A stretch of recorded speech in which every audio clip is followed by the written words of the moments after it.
Hello, my name is Mike Schneider. Glad to be with you here for this special Polka Visionary podcast segment. Back in November of last year, I had the chance to interview my longtime and childhood musical idol, Steve Meisner. And I was so glad that he was willing to do the interview. A few things really surprised me. First, when I asked him to do the interview, he seemed very interested in doing it, which was awesome for me. Then, of course, I got really busy in the fall, and I asked him if he'd be willing to come down to my place to record the interview, which was a 45-minute trip one way for him. And he said, yeah, no problem. I'd be glad to do it. And he was. He came down, he did the interview, and it was awesome. It was great having the chance to spend some time with him, get some of his stories. And I will say something that really stood out to me from this interview is just how much he loved his family and the reverence that he had for his dad. You know, we learned a little bit during the interview about Steve. We learned an awful lot about Vern Meisner. And when I tell my story about growing up and how I got into polka music, it always starts with my dad. My dad was an accordion player. He kind of planted those early seeds of polka music. And then my parents took me to hear America's polka king, Frankie Yankovic. And from that day forward, I just had to play the accordion. There was no doubt about it. But that's normally where the story ends. But if I were to add a third and fourth person to that list, it would, without a doubt, be Vern and Steve Meisner.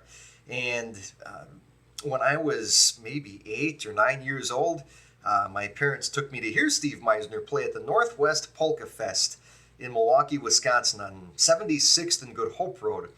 Huge tent, just a huge event.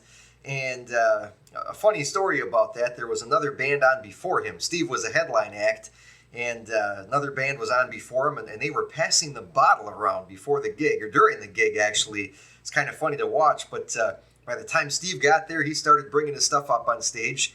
And then this other band would start taking his stuff off the stage. Steve brought another load up. The band took another load off. And the other band was just having the greatest time. And eventually they started helping Steve bring his stuff back up, and it all worked out. But through it all, what I couldn't believe is just how unflappable Steve was. And this is looking at it through the eyes of an 8-year-old or whatever I was at the time. But couldn't believe it. And when he hit the first notes, the opening notes of Strawberries and Raspberries, I'll never forget it. It just seemed like it was what he was meant to do. Be on stage, play the accordion, and like nothing ever happened to bother him getting in that night. When I probably would have been a little bit of a nervous wreck. So Steve didn't evidently have that problem. But anyway, that was the first time I heard him play. And from that day forward, just like with Frankie Yankovic, I had to play the accordion. From that day forward, I had to play and sing like Steve Meisner. He was definitely my biggest musical influence. So much so that there's another funny story that my CD was playing in a music store. And people would often tell me that, I sound a lot like Steve Meisner when I was growing up. And as much as I was trying to develop my own style, it made my skin crawl a little bit. But at the same time, there was really no higher compliment you could have paid me, because I considered him to be the gold standard for singing and for playing. But anyway, my CD was playing in this music store, and Vern Meisner was there, and he pops his head around the corner, apparently, as the story I was told goes. And he said, "Oh, you're playing Steve's music." And it was my music. So that was pretty funny to think that my music apparently really did sound like Steve's. At least the brief little clip. Now, if Vern would have heard the whole song, I think he would have realized. But that was quite a compliment too. Just this past September, I'm very grateful to Mark Charbonneau for recording a video. All the years I knew Steve and Vern, I had the chance to play with Vern on stage a number of times when I was 14, 15, 16. And it was just the greatest thrill, because I was the biggest Vern Meisner fan. But all the years that I knew Steve, I never got to play with him on stage until this past September. at the Chippewa Falls Oktoberfest. In fact, I think I was even wearing this same shirt because I was doing a kids program on the kids stage, and I walked over to the big tent during my break. I had a long break and said hi to Steve, and he said to me, "Where's your accordion?" I said, "Well, it's back at the kids stage." He said, "Well, go get it." So I went and got it, and I had the chance to play on stage with him for the first time in the probably 30 years that I knew him. And I played it cool at the time, but I will tell you that that was one of my biggest musical thrills, probably one of my favorite memories of playing on stage over my 25, 26 years that I've been doing this, to be able to share the stage with my childhood musical idol. And I remember walking off the stage and thinking to myself, I hope we get to do that again. And sadly, that's not going to happen. But with that, I'm going to send it to the interview now that I did with Steve back just this past November, our Polka Visionary Personality of the Year for 2022, Mr. Steve Meisner, with our deepest sympathies to Barb Meisner and the Meisner family. Enjoy the interview.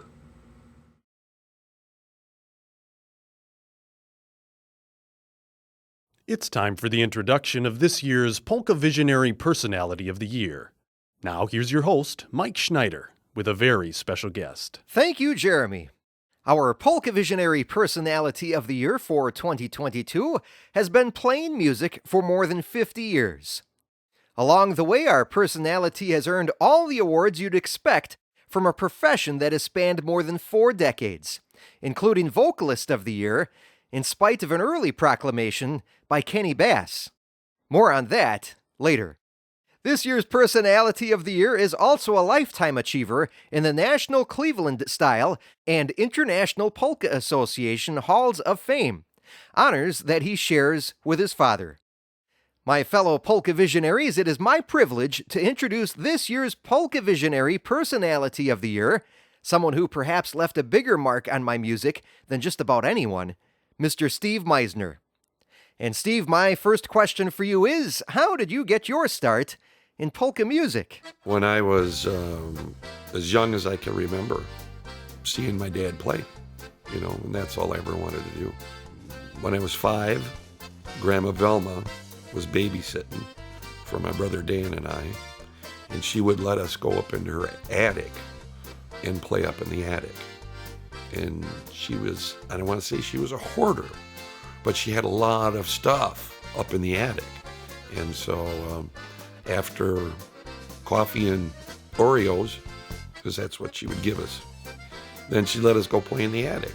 And I got into one of these little boxes and opened it up and found a little 12-bass accordion, and I carried it down the stairs. Okay, now this is an old attic, steep stairs, and that thing was the heaviest thing I ever lifted in my life. And when Dad came to pick us up, I said, "Hey, Dad," I said, "will you teach me how to play this?" And he's like, "Only if you promise you'll never quit." So it's really the beginning and the end of the story right there. So you were 5. I was 5. When your dad issued that edict. Yep, I was 5 years old. Went through many a lesson, bawling. He would bend my little finger back, and he'd say, "You're not using your little finger." He said, "Do you like that finger?" And I'd say, "I love that finger, Dad." He's like, "Well, then you better start using it, otherwise I'm going to break it off." So there was a lot of sobbing in some of the lessons, but he taught me right away in the beginning to read. So I learned to read bass and treble clef when I was 5 years old already. Really? So your dad could read sheet music? He gave lessons. No kidding. Yeah. Before he went, he got drafted into the Guards in 1960-ish. Before all of that happened, the band was working all the time, but he would still give, even out of high school. He was teaching when he was in high school. He was giving accordion lessons. So backing up just a little bit, how did you get your starts with your dad and his band? I started out on the accordion. I was little Stevie until I started playing the button accordion. Then it was the button accordion craze. That was my golden egg, really, because I got to be in my first recording, Autumn Leaves. And so that button accordion, which I've never been very fond of since. It has nothing to do with what it's done for me. It has to do with the fact that it's such a limited instrument for me. But I understand people like it. Talking about your dad, what was it like growing up in his shadow? It never really was a shadow until I started my own band. So if people would come up to me, and say, you're not as good as your dad. You're never going to be as good as your old man. I'd say, you're right. And I just move on. Because you can never be somebody else anyway. No matter what you do. One thing I'd say my dad always taught me is don't be like me. Don't try to be Yankovic. All these guys want to be Yankovic. He's like, they got no sound of their own. He's like, and don't be me. He says, be yourself. I always remembered that. And I try to carry that through my music. But I can only get so far away from it. And it's still Meisner. Aside from your dad, Vern, who were your next big musical influences? When I was, my ears were always in tune with music. My dad had this awesome new stereo console from Sears and Roebuck. I'd be a baby. My mom was going to university at the time, so she'd be gone in the morning, and Dad'd be sleeping. He wouldn't get up till 11, being out all night. And so I'm in my diapers, and, I'm roaming around the house, because he was sleeping. So I'm roaming around, and I figured out how to, it started out that I found where all the LPs were. And I'd pull all the LPs out, and I'd have them spewed all over the floor. Some of them would be broken. I remember my dad woke up, spanked my butt that morning because I had broken records out. Every album was spewed all over the living room floor. And as I got older, a little older, I figured out how to get a chair over there and open up the cover, and I could stick a record on it, and I could put the needle on it, but I couldn't figure out how to turn it on. So I would spin it by hand, and I would listen to the record. I could hear the music coming off of the needle. No kidding. And my dad would get so mad at me, and he said, you broke 12 needles. He said, that's enough. He said, that's when I bought you your own record player. So before I was even 5, I had my own record player, and I had all of his 45s, and then he bought me Disney 45s and stuff, and I'd listen to him, in my own bedroom instead of breaking his needles down there. And believe it or not, to this day, I still have that record player. So I was always absorbed by music. And then when I got older, and I want to say it was about 9 or 10, my mom loved to listen to classical music. She liked Elvis. She liked the Beatles. She liked all kinds of music, period. So instead of, watching TV or something during the day, there'd be LPs, on the stereo playing. And I used to go over and just lay on the floor and lay on my back, look at the ceiling, and listen to that wide stereo separation coming out of that Sears Silvertone, And I just was fascinated by that separation. It just was so open and so spacious. It was like being right in the middle of all of it. And I thought, oh my God, it's just amazing. So you had your own little record player from your parents. Did you ever get an upgrade to a stereo of your own? When I was about 9 or 10, Santa was very good to me and brought me my own stereo. So I started teaching myself, in my bedroom, songs on the accordion, because that's what my dad told me to do. I said, Dad, will you give me a lesson? I want to learn how to play this song. He says, you got good ears, he says. You just go up and put the record on and start playing along with the record. So it was only, aside from my early teachings with him, there was only one time that I really asked him to show me how to play a song, and that was Skinny's Polka. And I just could not figure out the notes listening to it. I couldn't slow it down slow enough without transposing. And he was on his way to a gig, going out the door, and I sat on the arm of the couch, and I said, before you go, Dad, show me how to play that run. And he said, here's the first lick. And I'm like, one more time. So now it's in my head. I got it. right? I watched how his hand worked, and I said, no, show me the second one. So he shows me the second one, the seventh one. And 4 times I got to see it. First part, second part, 2 times each. And I went up to the bedroom. He left for the gig. And I just practiced till I got it right. Years later, he says to me, he says, you know, you're not playing that right. I said, well, you showed it to me. It was so funny because he's like, well, I'm just telling you, you didn't pay attention.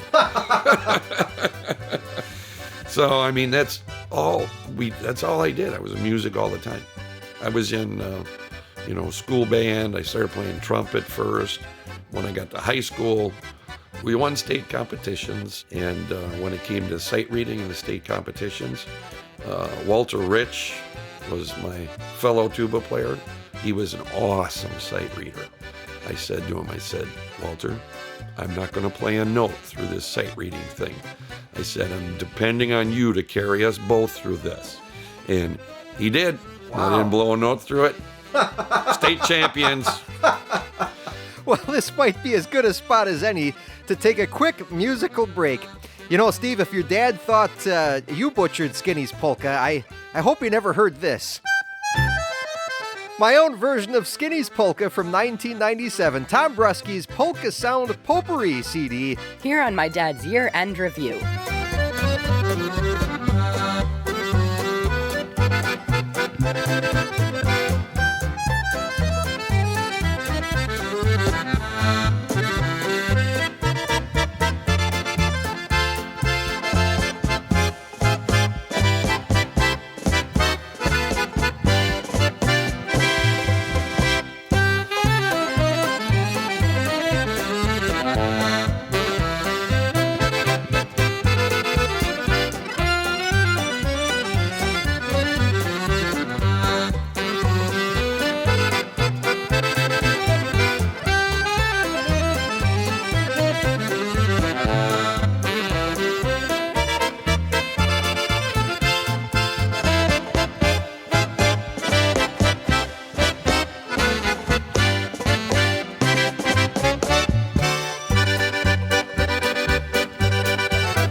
Polka with Don Hunjady on the sax, Tom Brusky on just about everything else other than me on accordion, and Dennis Wiskershon on the drums. And I want to say Eric Noltkamper played banjo on that one.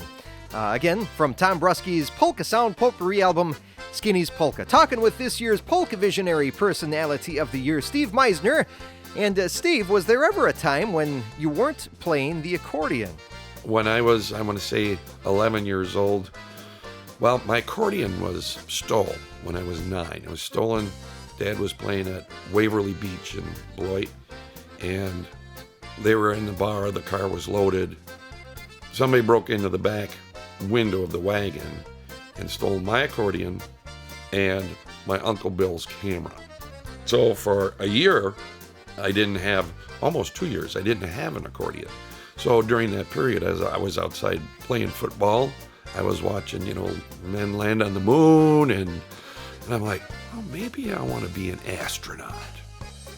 I didn't have an accordion. I so. was going to ask you about that because I read the Janesville Post article, and it said Steve Meisner, he had considered being an astronaut.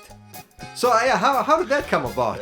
Just from boredom and not having an accordion? Well, in 1970, I was born in 61, so I was a very impressionable boy, when we're going into space, 69, 70, 71, landing on the moon. I mean, that was really cool stuff for, a 10, 11-year-old kid at the time. Now, I told you earlier about my uncle, Mark, who was my mom's youngest brother, but we're only 7 months apart. So when we were babies, we were taking baths together in a kitchen sink. Okay. And so we were always close.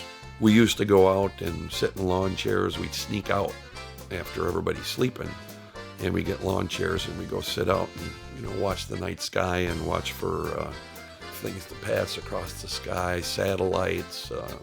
I remember when Skylab was out, we specifically went out at a certain time in the morning just to see Skylab go across the sky. And a lot of my influence, and interest in that was from him, from my Uncle Mark, because he's now an aerospace engineer and works out by Kennedy Space Center. I mean, he had a telescope, I had a telescope. I mean, he'd be drawing pictures of Saturn. So our mutual interest in being so close affected me a lot. Yeah. And I think that's why at that time I really thought, wow, probably where I came up with that, maybe I want to be an astronaut, Yeah. And then when I was 11, my dad brought an accordion home from Minnesota. Okay. And when he came back with that, it was a year later, he came back with a button accordion. Oh. So I'm playing the piano accordion again, and then all of a sudden his button accordion shows up in his office. I'm like, hey, Dad, what's this? Like when I went up to Grandma's attic and found the first accordion. Nobody was around. I opened this up, and I'm like, wow, what is this thing? I pulled it out, I'm squeezing the bellows. Oh, this is weird. Notes, different notes going both ways. And so when he came home, I said, Dad, what is this? He said, well, that's a button box. I said, do you know how to play it? He says, no. But he says, we'll figure it out. He straps it on, and he starts fiddling around with it, and he gets, about a half a song out. And what was the first song? Was Top of the Hill. Top of the Hill. He showed me how to play Top of the Hill on it after he figured it out. Yeah.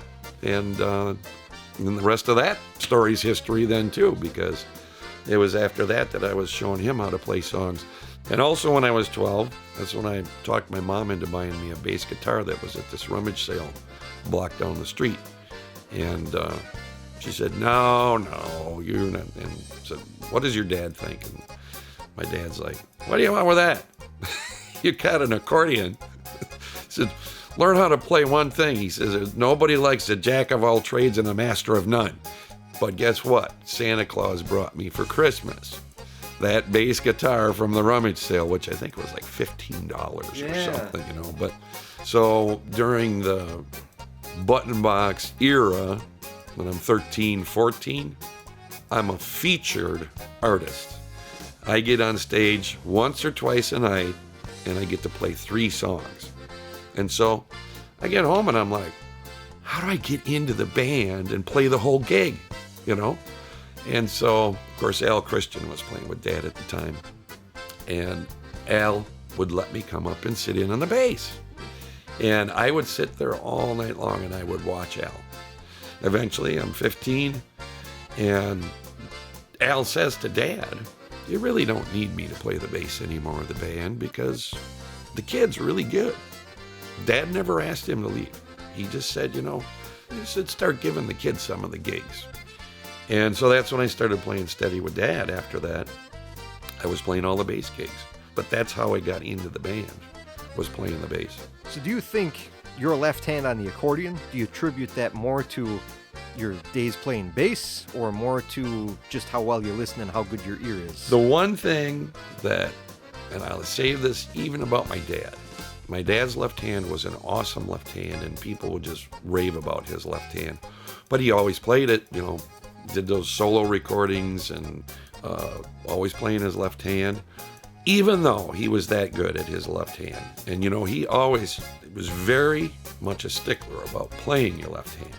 He always said to me, I always said, Dad, we go to Cleveland and watch all these accordion players in Cleveland. And I'd say, Dad, they're not playing their left hand. And he'd look at me and he'd say, why would you only want to play half an instrument? He said, if you're going to play the accordion, learn how to play both hands. So to answer your question, yes, the thing that I always thought to myself is that even though my dad was really good at his left hand, it was based on his right hand knowledge, not a bass player's knowledge. So I had already been, playing bass guitar for years and continued. I kept thinking to myself, in order to make your left hand really sound like a bass player, you have to start playing the bass patterns. And so that's the one thing when I started playing with my own band, I didn't have a bass player. And I really worked hard at learning my left hand notes so that I could make that a no-brainer and just let my brain go with bass parts. When I started my own band, I'm like, I got to make a bass sound like a bass. I remember bass players would come up to me and they'd say, it's accordion players like you that have put me out of a job. And that's the truth. That's not a lie. I'm not making that up. So Greg Druss told me a joke. Imagine that. Yeah. Well, imagine this. Imagine that. So how many bass players does it take to screw in a light bulb? I'm not even going to touch it. Yeah, none. Yeah, the accordion player does it with his left hand. That's a good one. That's a good one. Well, let me back up for a minute to the question about your musical influences. When you were laying on the we floor, really got off that path, it's didn't we? okay. It's okay. But when you were laying on the floor, listen. The stereo. Yeah. But my mom was always listening to all kinds of music. I mean, number one, my dad was my hugest influence. But when I got my stereo, I started listening to other things besides what my mother was playing on the stereo, which was either Elvis or, Beatles or classical. She listened to a lot of classical music. And I blame a lot of, my writing of music on my mother because she always had classical music going. But I could relate it to a lot of the stuff I started listening to in polka music, like Eddie Habit's music, Johnny Pecan's music. They all have attributes of classical music. And so I started learning about a lot of this stuff. And so a lot of these guys became mentors, in a way, through their music. My dad was always number one. I was just always fascinated by how he can make a tune and make it likable, something that people want to hear. And I'd always think to myself, when he'd write a song, he would always play it. And sometimes he'd make it up while he was on stage. And then the next day, it takes a little different form on stage, but he never practiced at home. He practiced on the stage. He was playing 8 days a week all the time, you know. The fortunate part about, the history of my dad and his music is that there's so many live recordings out there. There's evidence of this happening on the stage in so many recordings that I have. Another example of it is in Circle Two Steps. He would be playing Circle Two Step and he'd start off with a familiar tune, and then all of a sudden he'd go off on a tangent into, 45 minutes of songs nobody's ever heard before. So I'm sure I got that gene, with the ears. I don't always remember it very well, but as evident by Skinny's Polka, evidently, my eyes and my ears were not quite good enough until years later. You got to give yourself a pass on that one. That's kind of a wicked part. But so my influences are just everything across the board. My grandmother's music, my father's music, and I study and I want to say this as I'm being absolutely truthful, when I listen to music, which is, to me, that is the training. That's my training, is I always listen to music. So, and I have a jukebox at home, and so I put all my favorites on the jukebox that I like to listen to. And I've actually learned a lot from that too, because I get some of the old pecan stuff that I've never heard before that were only on Capitol 45s, and I've done the whole Yankovic gamut a couple times. And again there, Frank Yankovic, I have to mention him. When I was a kid growing up, he was very popular still. My dad could be down the street playing someplace. When Frank would get done, the whole band would come and see Vern Meisner. And I remember Herb Eberle told me a story. He says, yeah, we're in St. Louis playing la la la, and your dad was, 45 minutes away. And the whole band packed up right away so we could get over to see Vern Meisner, because Vern Meisner was the hottest band on the circuit. And if you wanted to learn what songs were popular, you went to see Vern Meisner. I remember Ferd Michel telling me that. I remember Spike McCauley telling me that. When my dad was on the road and I was with him, we would always go see Frank. If we're, close enough, we'd go see Frank. I remember Frank, it was at the Venture Club in Duluth, Minnesota, and I want to say it was 8. Frank got me up. I'm standing, my head just sticks above his Frankie Yankovic stand for his solo box, and my head is just up above it, the picture, a little black and white. My head's just above it, and Frank's standing behind me because he's holding the straps on me. And, smiling away, letting me play a song when I'm 8 years old, So, those are huge influences on me, through my life. The influences, though, they are all, involved in my life. Louis Bichel, talking about Bichel, another big influence. Kenny Bass, I was lucky enough to know Kenny Bass. But Kenny Bass's famous last words was at a Thanksgiving party, and he was videotaping for his show, because he had his own show at the time, his videotaping, and that was when Songs of Love first came out. After our performance, after the show, he comes up to me, he says, Steve, I just want you to know that I've always been a huge fan of your dad's, and he says, I'm a huge fan of yours. He says, I love your original music, but your vocals suck. What? He says, your vocals are terrible. He says, you got to sing on the meter. He says, people can't dance with you singing late, and singing ahead of the meter and singing behind the meter. He says, you got to be right on the meter with your vocals. Holy cow. That was the last words that we had. And I said earlier, too, I said, I don't want to say I have big shoulders, but I've learned in life to let a lot of things just roll off your back. And I never, ever held that against him. That was his opinion, and that's the way Cleveland singers sang. I was lucky enough that I grew up in a period where I was afforded to be able to see these people and see these bands play. I remember I got to see Elvis Presley live the year before he died. My mom took me, I was 16, and I just got my license. And we took my mom's 66 Cadillac convertible, and I drove that. She let me drive it to Chicago, and I got to see Elvis Presley at the Coliseum in Chicago. And to this day, that was the most awesome concert I've ever seen in my life. J.D. Sumner and the Stamps, when they did Way On Down, the chains were rattling. J.D. Sumner's voice was so low, the chains were rattling on the speakers, holding them to the ceiling of the Coliseum, that you could hear him rattling the chains. And you could feel the air coming out of the speakers from his voice. It was just like somebody turn a fan on, and it was just going way on down, and this air is just going right by you from the speakers. That was awesome. I get goosebumps when I hear certain things. Some of my dad's kickers always get goosebumps. And they were such a good band together, so unique and individual. But when they played together, they were just so together and so hot and so on. I still get goosebumps. So I want to go back to two things you were just talking about. Let's start with this. Kenny Bass's famous last words to you. Now, he was talking, as you put it, about your meter, not about the tone of your voice. but you have since Well, won awards. maybe he was too. I don't think so. Maybe he was. No.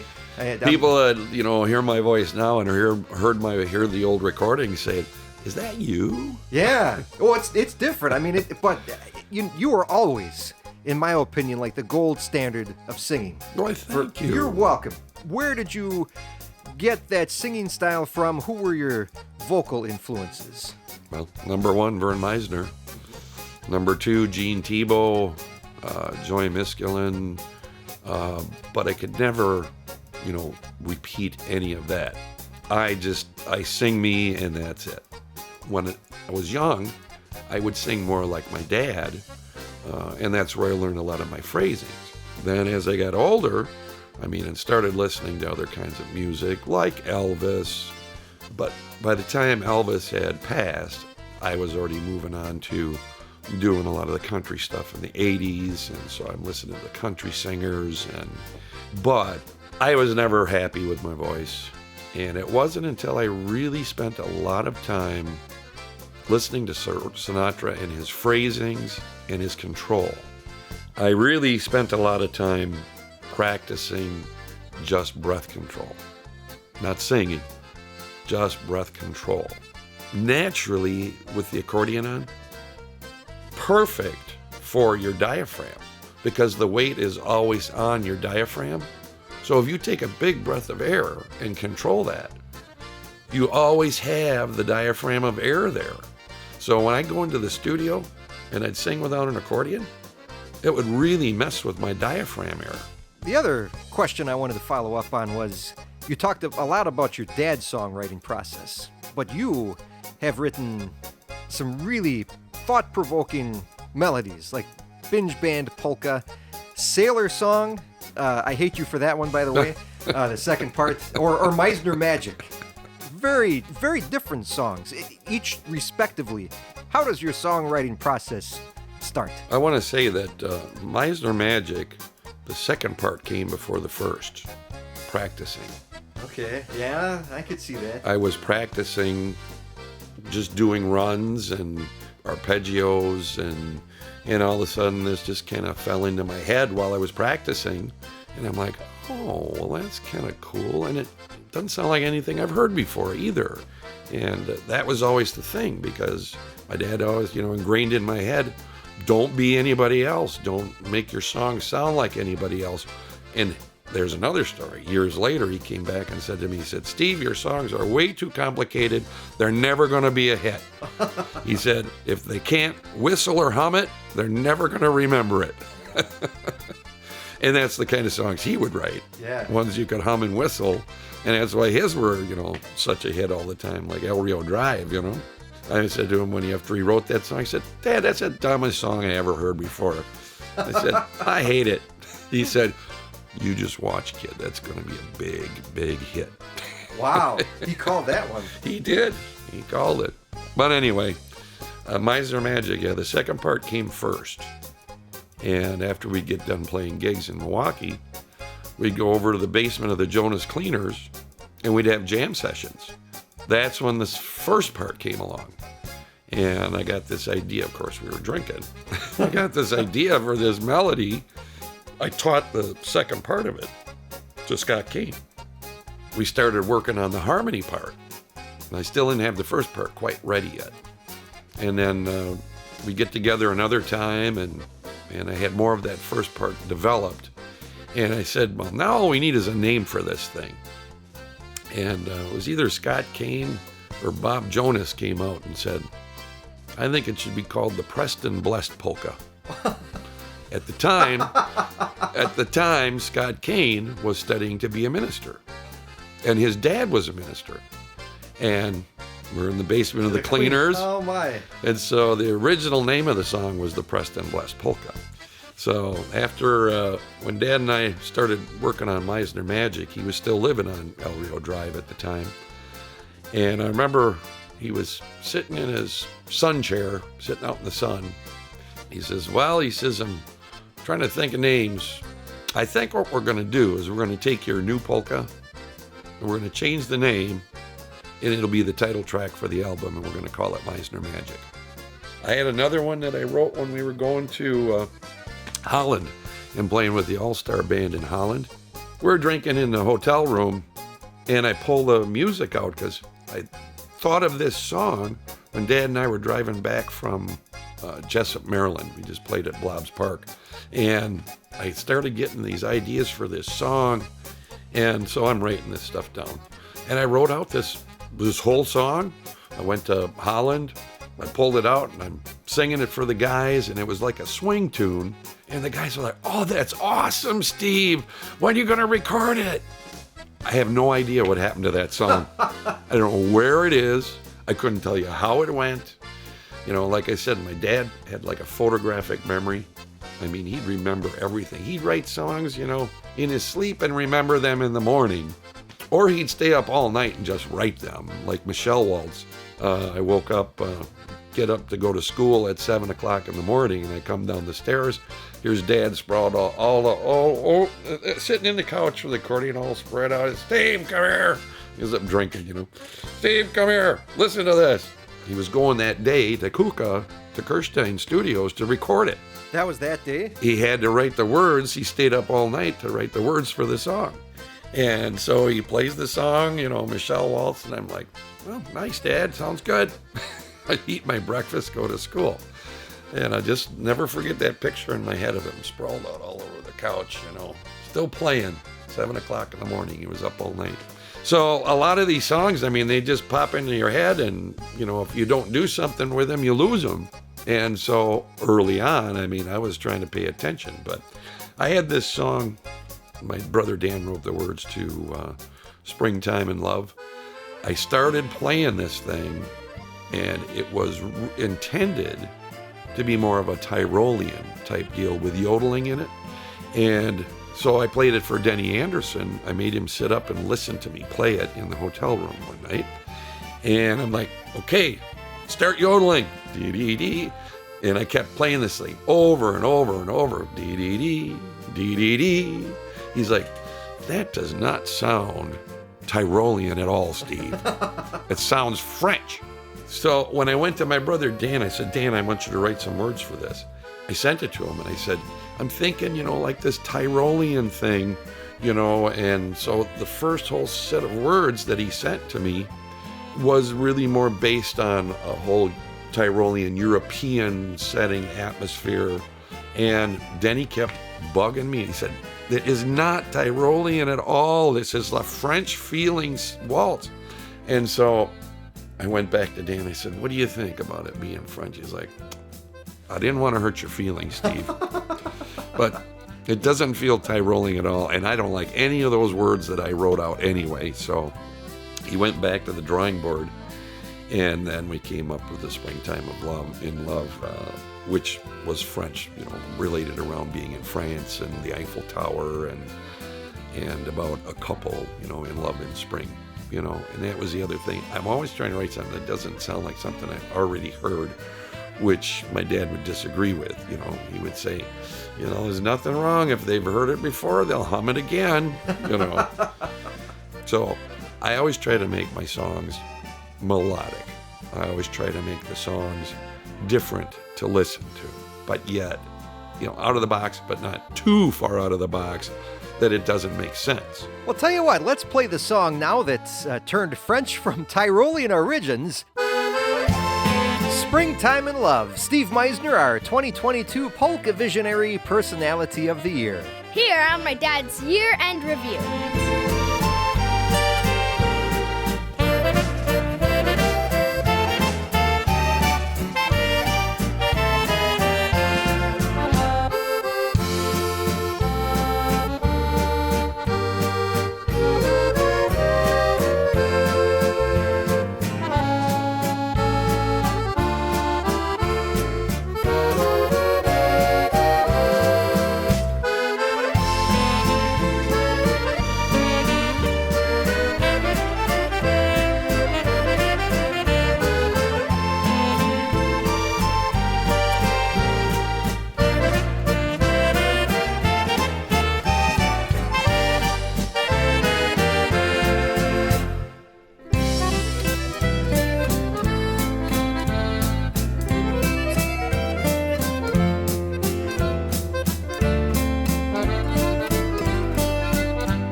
falling in love, I would say, has no great promise in this day and age. Romance seems so far away.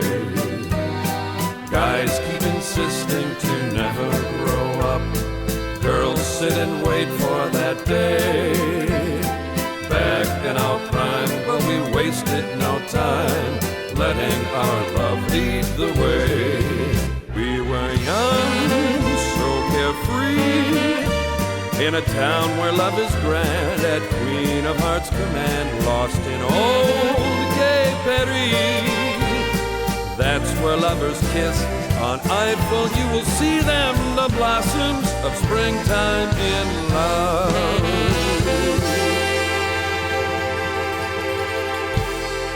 Steve Meisner and his original Springtime in Love.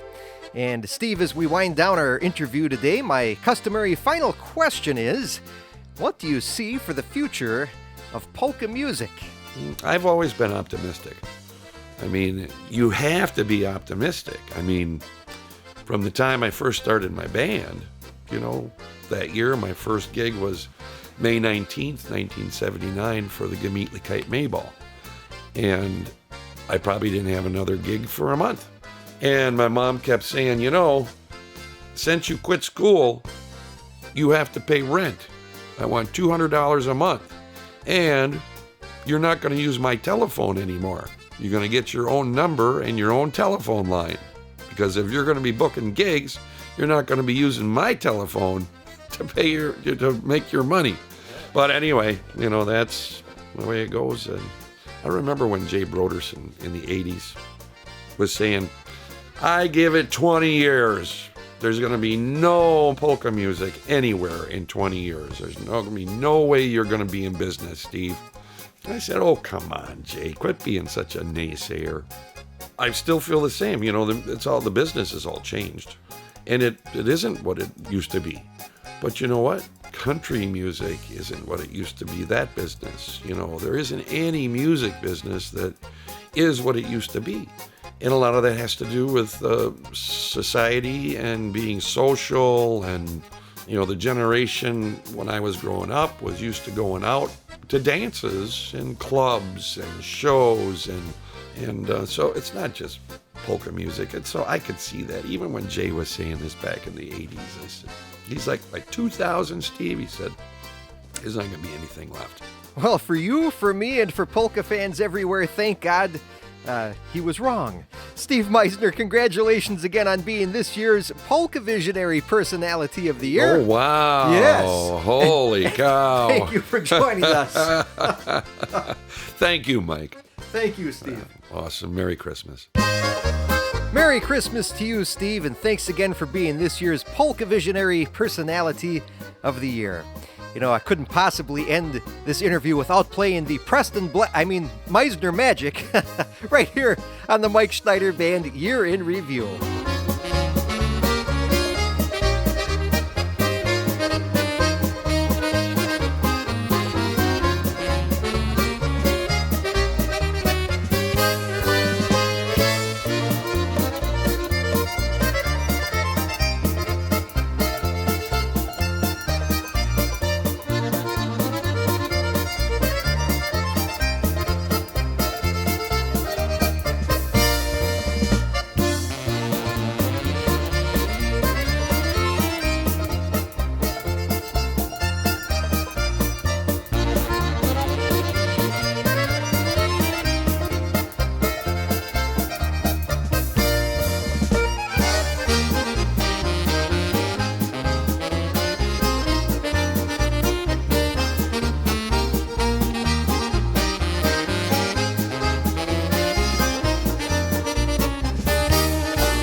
I didn't. I never knew that your dad taught. Yeah. So, was he as hard on the other students as he was on you? No.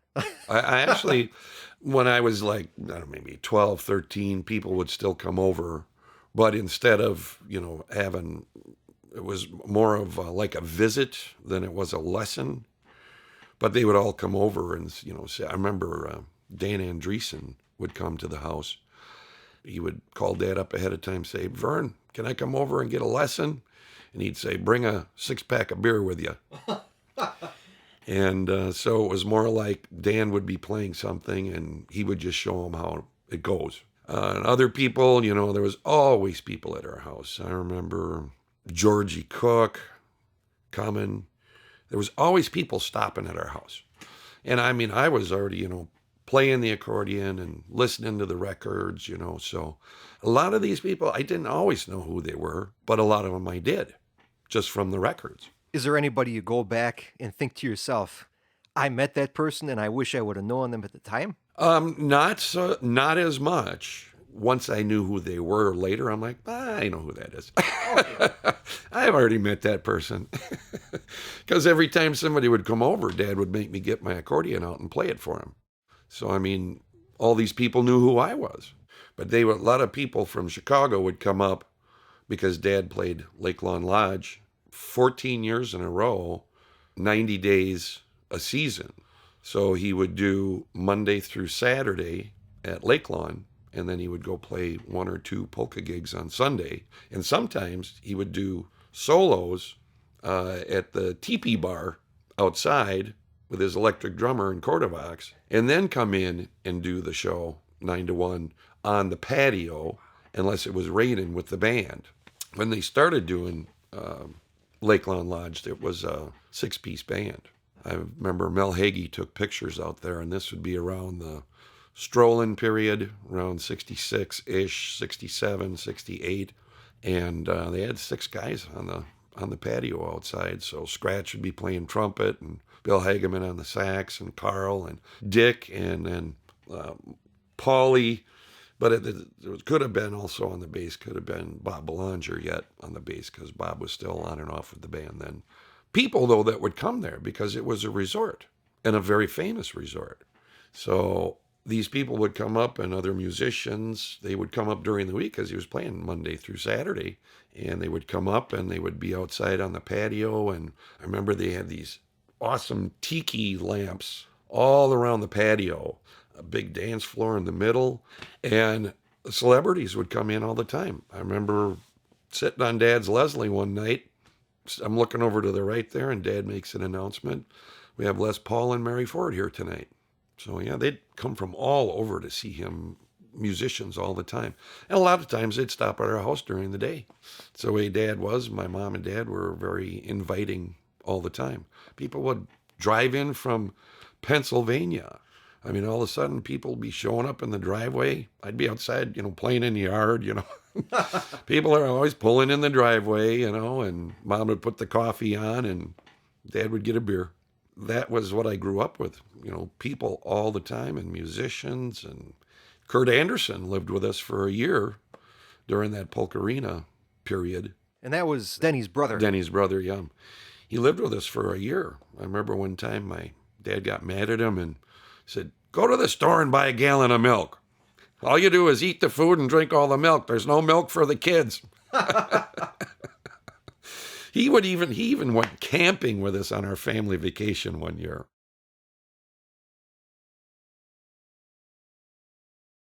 Oh, don't forget Joey Miskulin.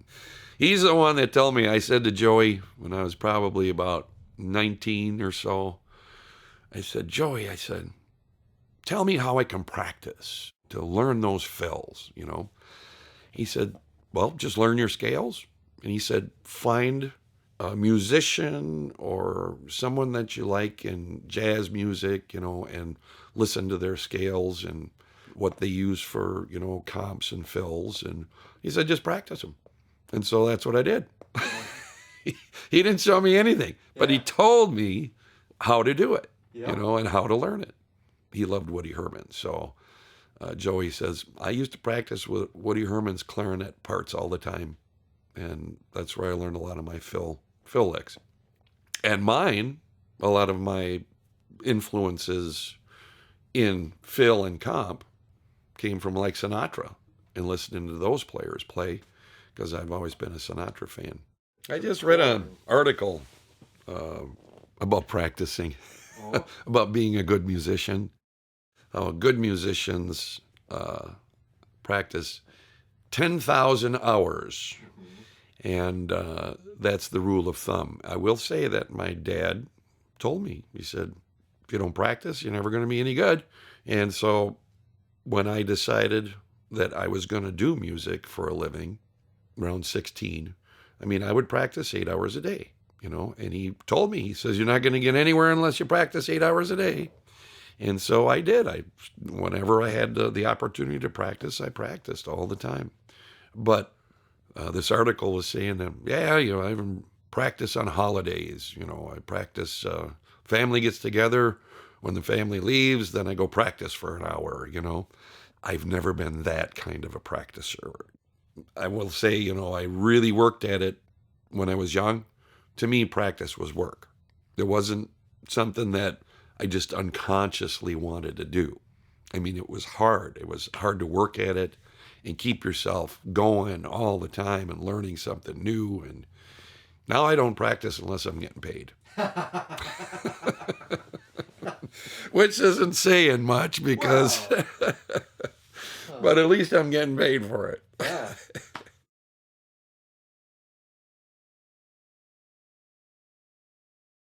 Uncle Al Meisner, he kind of inspired my dad and his son Gary to be accordion players when they were young. Uncle Al would come over when he would get, some idea in his head, and he'd want my dad to hear it. And Al would write polkas and waltzes, and he would come over, and one tune that I know for sure was written by Uncle Al was the Danny L. Polka. I was always wondering the history of that song. So And, Uncle Al okay. came over, and I'm going to say summertime. I remember he was in the garage, and Dad and Al are having a beer, and Al gets out, sits down, plays the accordion, and when he played that melody, bum, bum, bum, bum, bum, bum, bum, bum, bum, he didn't have a second part for it. So Dad put the second part to it, and then when they recorded that on Vern Meisner Plays a Song for You, Uncle Al said it's called the Danny L. Polka because his daughter's name is Danielle. So that's where the song got its name, and that's how the song came about. I thought it was the Denny Al Polka for Denny Locke and Al Christian. And here it's the Danny Al Polka. Yeah, okay. So thank you for clarifying that story. Yeah. Well, that's a good, really good shot at putting two and two together. Yeah. Good shot there. Didn't quite work. But I'd have never thought of that. You're a genius. oh, yeah. Just look at the piles. That's a good one.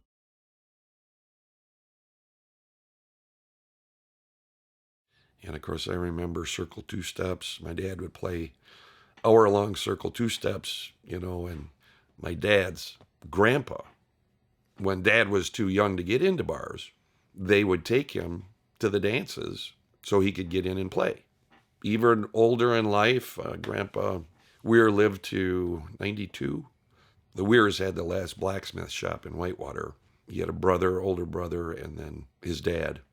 They built wagons for Sears and Roebuck, and they were right by the train tracks. And so they'd build the wagons and put them on the train. But anyway, Grandpa Weir, he wanted to get in the circle two-step and dance with all the young girls. Uh-huh. And my dad would always, promenade and ladies reverse, and he'd wait till a nice-looking chick got next to Grandpa Weir, and he'd say, everybody dance.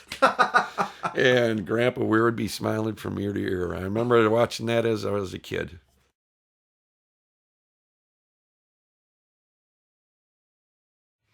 So, and I actually experimented with wide separations, Meisner time, and Hunjady was so mad at Don Hunjady, man. He's like, you can't do this. You can't do this. It's going to sound like crap on radio. And I'm like, Don, I can do whatever I want. I said, I want to hear some separation. I don't want this closed feeling all the time. I said, I want to get into some of that separation I remember as a kid, you know? Yeah.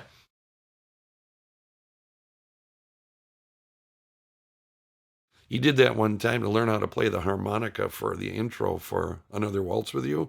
Yeah. Yeah. He played the harmonica on played that. the harmonica. No kidding. Yeah, he stayed up all night and got the vibrato and everything in there, and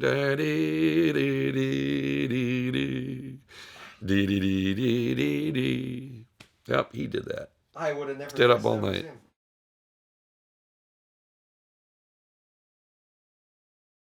Louis Bichel, talking about Bichel, another big influence on my dad, which becomes an influence on me because I'm so absorbed in Dad's music. It wasn't until later on. I mean, my dad was always a huge fan of Louis. My dad's respect for Louis is the same as it was for Frank.